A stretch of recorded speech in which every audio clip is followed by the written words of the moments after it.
the scientists were preparing to secure the device onto the shark's head.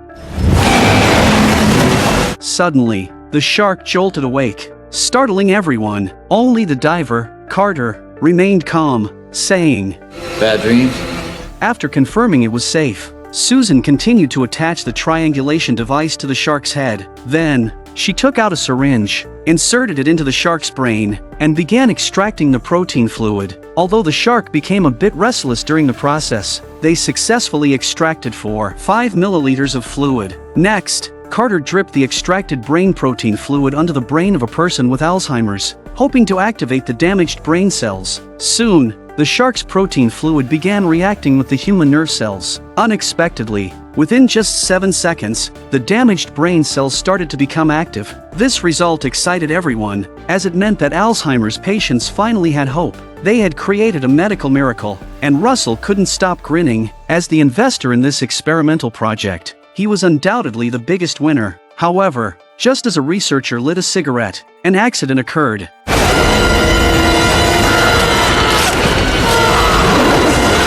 The scene immediately plunged into chaos. Realizing something was terribly wrong, Carter quickly climbed out of the water, broke the glass, and grabbed a weapon, ready to deal with the man-eating shark right away. But, to protect her experimental results, Susan hesitated not for a moment and pressed the lift switch, sending the shark back into its deep-sea cage. Carter couldn't understand why Susan did this, but there was no time to reprimand her. The most important thing now was ensuring the researchers' safety. Because they were on an offshore research base without full medical facilities, they could only call the control tower and request a rescue helicopter to take the researcher to the hospital. Although a violent storm was raging outside, the rescue helicopter arrived at the destination as quickly as possible. Due to the severe weather conditions, the helicopter couldn't land normally and had to use ropes for the rescue. They quickly moved the researcher over and swiftly attached the stretcher to the steel cable. Once successfully hoisted into the air, they hurried back. On the way, the wind and waves suddenly intensified, and a giant wave nearly swept them into the sea. Fortunately, they all made it back to the base safely, but the rescue helicopter wasn't so lucky. Perhaps due to the weather, the retrieval cable mysteriously got stuck. Instead of being pulled up, it suddenly dropped rapidly, plunging directly into the shark tank below. Before the helicopter could ascend, the unfortunate researcher was bitten by the shark. The steel cable instantly went taut, straining the helicopter to the point of nearly collapsing. The shark's immense strength sent the helicopter careening wildly through the surveillance equipment. Everyone witnessed the horrifying scene.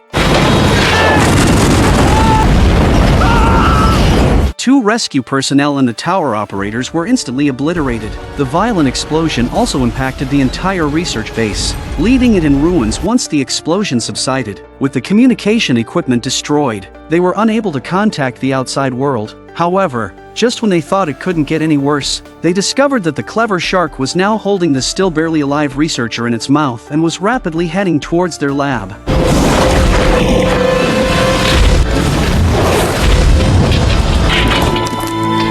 Seeing the cracks spreading visibly around them, everyone realized they were in grave danger. Just as they were about to flee the lab, the damaged glass, unable to withstand the immense pressure, suddenly shattered. A massive amount of seawater rushed into the lab,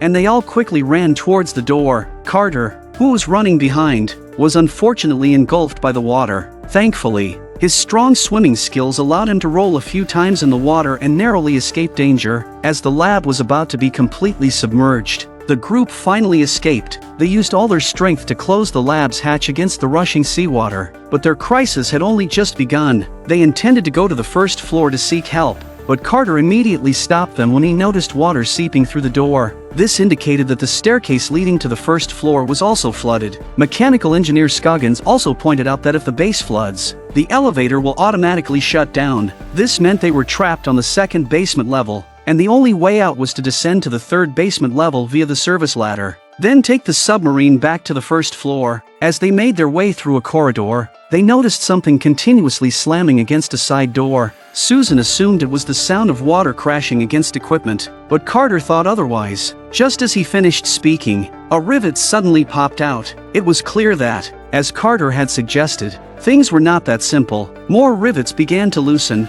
and the door was on the verge of being breached, so they quickly hurried through the corridor. They narrowly made it to the service ladder just seconds before the hallway was flooded. Anger welled up in them as they wondered if the thing that broke down the door was a shark. When Carter confirmed it was indeed a shark, they were in disbelief. How could a shark possess such immense destructive power? From the start, when the shark grabbed the researcher and deliberately broke the window, Carter had sensed something was wrong. After all, it was the first time he had encountered a shark smart enough to forego food and use tools to attack humans. With no other choice, Susan decided to confess everything. It turned out that to extract more protein fluid from the shark's brains, they had secretly violated genetic engineering protocols and experimented on the sharks to increase their brain size. A larger brain meant more protein fluid, but the side effect was that the sharks became smarter and stronger, and there were 3 such sharks. Upon hearing this, everyone blamed Susan, calling her insane, but Susan never anticipated such an outcome. Her original intent was to save countless patients suffering from Alzheimer's disease, and in fact,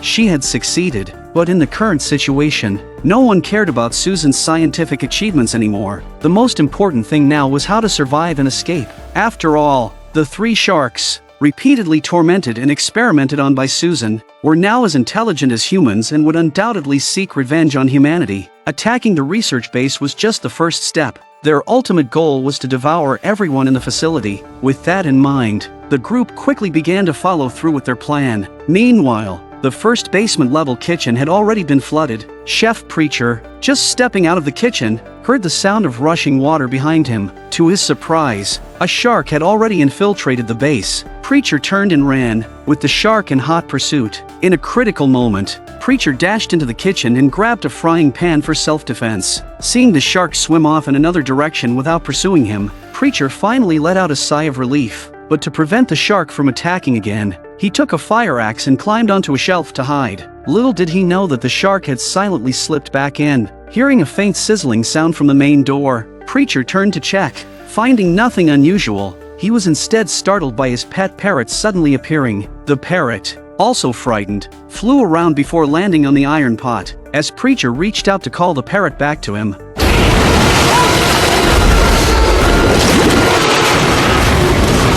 he quickly got up and looked around for a place to hide. Spotting an oven not far away, he swam over quickly. At the same time, the shark noticed Preacher. Just as the shark lunged at him, Preacher dove into the oven, but the shark didn't give up and began ramming the oven, accidentally turning on the heat, causing the temperature inside to soar. Unwilling to give up, Preacher used the fire axe to frantically hack at the top. In the nick of time, he finally managed to break open a hole and seized the moment when the shark got stuck trying to break into the oven to jump into the water. By then, the damaged gas oven had filled the kitchen with gas. Preacher took out his lighter and threw it forward, successfully killing the shark in the resulting gas explosion. Meanwhile, the others had made their way to the 3rd basement level via the service ladder. But when they opened the door, they found the submarine had been reduced to a pile of scrap metal. It was obvious that this was also the work of the sharks. With their hope of escape dashed, they suggested swimming up through the waterway, but Scoggins didn't want to take the risk, pointing out that at human swimming speed,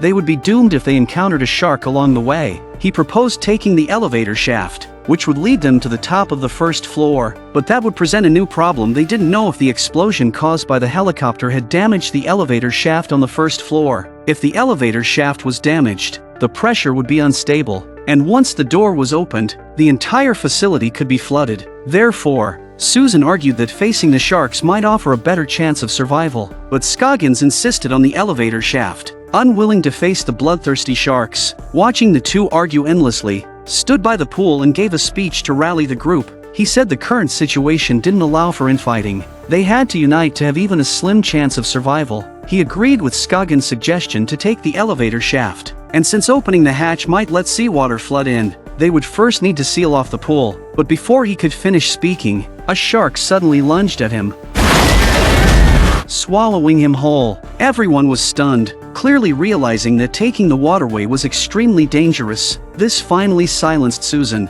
who reluctantly agreed with the others to take the elevator shaft. However, what they feared still happened. It was clear that the elevator shaft had been damaged, but there was no time to think. They quickly scrambled into the shaft. As the water rapidly filled the area, Susan began climbing the ladder, while Carter and Scoggins, who were bringing up the rear, shut the hatch with all their might and quickly followed after, but to their surprise, the top of the elevator shaft was on fire, blocking their escape route to the surface. They had no choice but to head down to the first basement level and take the stairs. However, an even greater crisis was fast approaching as sharks suddenly broke through the hatch and entered the elevator shaft. As the water continued to rise, the group quickly sped up their climb, knowing they would become shark food if they didn't. To buy time for the others, Carter resolutely climbed down. He reached the second basement level hatch, knowing that if he opened it and allowed the water to flow downward, it would slow the rising water level. Just as the water was about to reach him, Carter managed to open the hatch, and, narrowly avoiding the shark's attack, returned to the ladder. Seeing Carter narrowly escape, the others above let out a sigh of relief, only for the ladder's screws to suddenly come loose, causing the entire ladder to drop. Fortunately, the ladder got caught on the other side of the shaft, but Janice, who lost her grip, fell into the water. Carter, just regaining his balance, reached out to pull Janice up, but the shark suddenly dragged her down in one bite.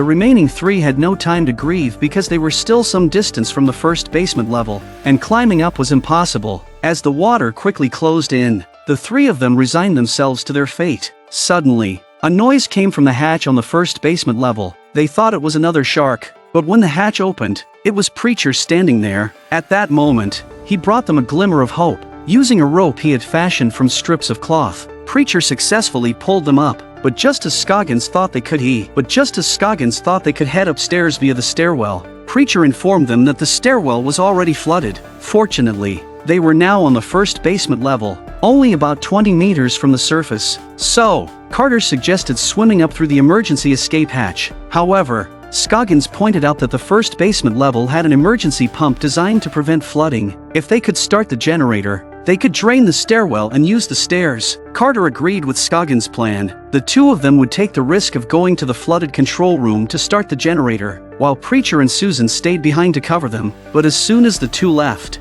Susan decided to go off on her own. She intended to retrieve her research data from her room data she had worked so hard to obtain. If she didn't get the data back, all their sacrifices would have been in vain. Preacher tried to stop her, but Susan wouldn't listen. Meanwhile, Carter and Scoggins reached the control room safely, but just as they started the generator and were about to activate the pump, a shark suddenly appeared from behind, catching Scoggins off guard and tearing him to pieces. Carter managed to escape by opening a hatch just before the shark could attack, and Preacher pulled him up through the elevator shaft. Although he survived, the pumping plan failed. On the other side, Susan reached her room only to find it already flooded. She used a key to open the cabinet and successfully retrieved her research data, but as she turned around, she saw a shark right in front of her. Upon closer inspection, she realized it was just a model. Relieved, she suddenly noticed a real shark swimming towards her. Terrified, she quickly hid behind a table, narrowly avoiding the shark's first attack,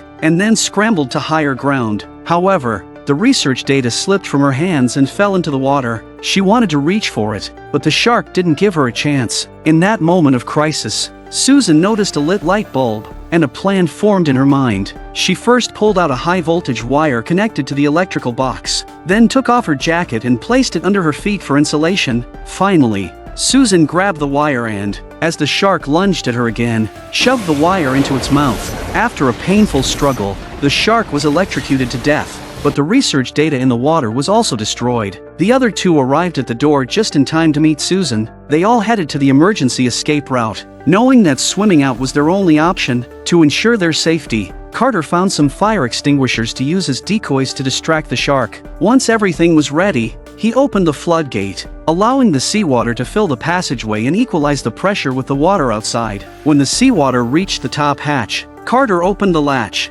and each of them grabbed a fire extinguisher and swam out one by one. They immediately activated the extinguishers, letting them float upwards slowly under the buoyancy of their life vests. The bubbles generated by the extinguishers could confuse the shark, and the three used the bubbles as cover, swimming frantically towards the surface. As expected, the last mutated shark spotted them and launched an attack. but with the interference from the extinguishers, the shark missed its target several times, allowing the three to reach the surface safely. Just as they caught their breath, the shark grabbed Preacher and began thrashing him around in the water. The other two thought he was doomed, and without thinking, they swam towards the shore. But to their surprise, Preacher's will to live was strong. He used his crucifix to blind the shark in one eye. In pain, the shark released Preacher. Seeing Preacher surface, Carter rushed to his rescue. With Susan's help, the badly injured Preacher miraculously survived. After they tended to his wounds, they started to figure out how to signal for help, only to realize that the entire facility was slowly sinking. Although the base's bottom was surrounded by a sturdy titanium alloy wall that prevented the sharks from escaping, the top was just covered with some wire mesh. It became clear that the mutated shark's ultimate goal wasn't just revenge. They wanted to escape this prison and reach the open ocean. Upon hearing this, Susan immediately decided that the shark had to be destroyed. If it returned to the ocean and reproduced, it would pose a significant threat to the marine ecosystem and humanity. As she spoke, the shark began ramming the fence. Without delay, they sprang into action. They found some flares and used the gunpowder inside to create a harpoon bomb powerful enough to kill the shark. Before they set out, Carter instructed Susan that as soon as he hit the target, she should immediately electrify the cable, causing the bomb to explode. But the plan didn't go as smoothly as they hoped. The shark stayed underwater, making it impossible for Carter to get a clear shot. As the shark tore a hole in the fence, Susan decided to take a risky move. She cut open her palm and, without hesitation, jumped into the water, hoping to lure the shark with the scent of her blood. Though the mutated shark had gained human-like intelligence, it was still a bloodthirsty creature at its core. As soon as it smelled food, it stopped tearing at the fence and swam towards her. Seeing this, Susan quickly swam back, but things didn't go as planned. She tried to grab onto a steel rod to pull herself out, but the rod suddenly broke, and she fell back into the water. By this time, the shark was only a few feet away, and Carter, in a panic, jumped into the water. The shark attacked Susan, ripping her in half, but it wasn't satisfied and then turned its attention to Carter. Carter didn't have time to get back to shore and had no choice but to face the shark head-on. Using his experience from previous encounters, he skillfully dodged the shark's deadly strike and managed to grab onto its dorsal fin. Riding on its back, no matter how hard the shark struggled, it couldn't shake him off. Seeing this, Preacher, despite his injured leg, stood up once more. He picked up the harpoon gun, waited until the shark surfaced with Carter, and then pulled the trigger without hesitation. The harpoon hit the shark's dorsal fin but also pierced Carter, binding them together. Knowing he couldn't free himself, Carter, with a determined voice, urged Preacher to detonate the bomb. The shark, meanwhile, desperately swam towards the exit. As it passed through the hole, Carter seized the moment, grabbing onto the fence and finally breaking free. At the same time, Preacher connected the cable to the battery. As blood and seawater shot into the sky, Preacher knew the shark had been blown to pieces, but he also believed Carter had perished in the explosion. Just as Preacher was mourning, Carter surfaced. They were the last survivors of this disaster and were eventually rescued by the arriving rescue team.